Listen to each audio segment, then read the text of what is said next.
So hello there guys, this is Ryan here. And this is Other Ryan here.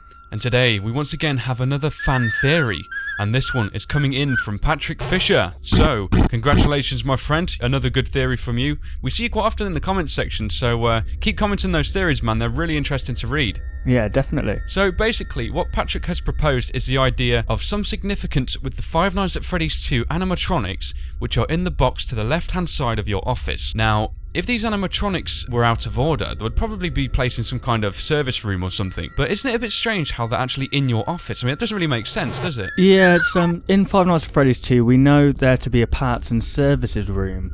Yeah. But with these, they are in your office. It doesn't really make sense to put toy animatronics in your office if they didn't have a reason or meaning behind it. Yeah, I was going to say, usually in the other games, they kind of allocate a room to a parts and service, don't they? Yeah. And yeah, it doesn't make sense why you'd see all these empty heads in your office. I mean, Five Nights at Freddy's 1, you saw all the heads on the shelves and things, nice and organised, but these are just kind of, they're jammed into a box, and Yeah. it made Patrick believe possibly there's some meaning behind this. Yeah, so basically, the idea he proposed was that each night, a head will go missing from the box and build itself up from an endoskeleton that may be in a room that we haven't seen yet. Yeah, at first I didn't like the idea of this theory because it's making the game really freaky and we haven't even played it yet. You know what I mean? Yeah, so it's definitely adding elements to this game which are quite freaky, and I suppose it kind of makes sense, doesn't it? Yeah, definitely. I mean, we know Scott, he does this thing where you click on a camera, click away from the camera, and then click on the camera again, and something different has happened. Yeah. So I believe that maybe this is what's going to happen with the toy animatronics when you put your monitor up and down. Yeah, actually, that does make sense for something that could happen, like a quick change or something, just to really catch you off guard. Yeah, and you then have to quickly keep tabs on where they are, and maybe these devices that you have are to stop animatronics from actually connecting themselves with the endoskeletons.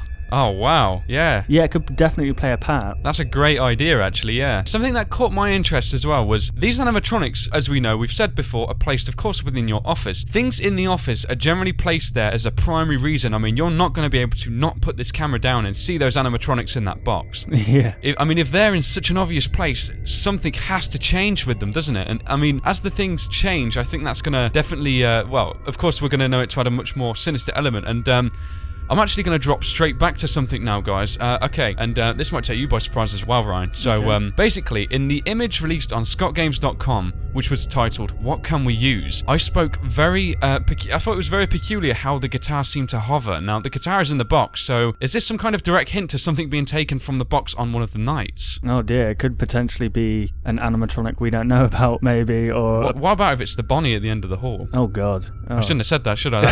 That's freaked me out. Yeah, dear Right, God. moving on. Yeah. I think another thing which kind of really verifies this to be quite a plausible idea from Patrick as well is that me and Ryan, we spoke in a couple of videos about how this game might deal with the difficulty level rising. I mean, in Scott Games, excuse me, not on the website, on the actual Steam page, the official Steam page, Scott leaves a synopsis of the game, and he specifically says there is only one animatronic. So that word, it might be worded a little bit differently, but he tries to state the fact that there is, of course, just one animatronic. Now, what about if this is true and on the first night there is just one animatronic, but, you know, most of the Five Nights at Freddy's games, they never stay true, do they? Something will change and it will manipulate how something's going to flow, and so I think in regards to that statement Scott has actually given, it's true. I mean, if there is just this guy on the first night and more come afterwards, that's unpredictable. He's just stating what will happen from the first night onwards. Well, yeah, all he's saying basically is that the attraction has one animatronic. He's not saying that overall the establishment doesn't have one animatronic. He's basically saying that is the main animatronic for the horror attraction. That's great. That could well, what it could be potentially is a paranormal element. As we know, Scott likes his paranormal entities, as we said in numerous videos. Yeah. It could be like a paranormal entity taking over the establishment, to putting animatronics together in certain places, and it's actually freaking me out the more I think about it, honestly. Yeah, that's a great comment that you've just made there. I was just thinking about that because, right, the establishment does have just one animatronic. Now, that statement may be true. What about if, as you've just said before, these animatronics in the box are controlled by paranormal elements? Because that is not an animatronic. An animatronic animatronic is defined by something underneath, some kind of metallic robot, which is controlling it. That is an animatronic, ultimately. These would not be animatronics if they didn't have one of these underneath.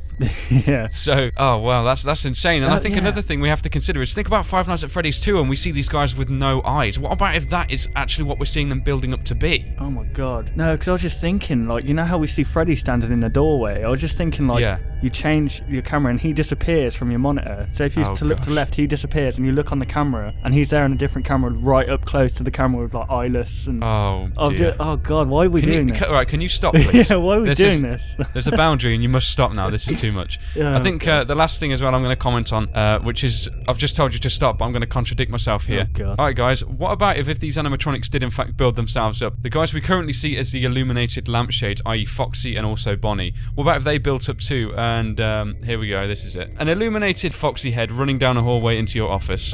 Oh cheers. I don't want to say anymore. Free nightmares, I think.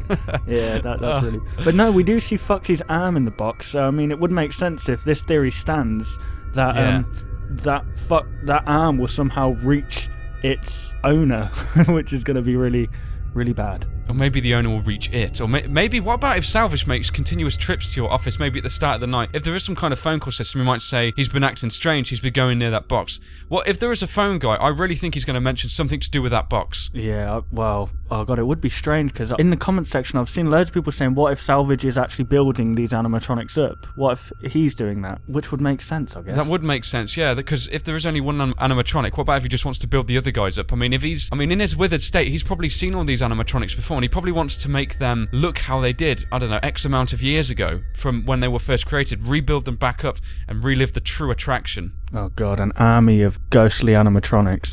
Oh dear. Oh god. Wow. Horrifying. Wow. Indeed. Alright then guys, so this has been a very interesting look at another possible route this game could be taking. Once again, thank you very much Patrick Fisher for your incredible submission. This one was amazing. Definitely, I agree. Yeah, I really love talking about this one, guys. So keep the theories coming, we're going to read them, and hey, you'll probably be featured in one of the future episodes if your theory is really good. So alright then guys, thank you very much for watching this video, and we will of course see you on the next one. Goodbye guys. Want to see even more content from us? Consider liking and subscribing to ensure you'll see all content in the foreseeable future. And hey, why not check out our past 2 videos?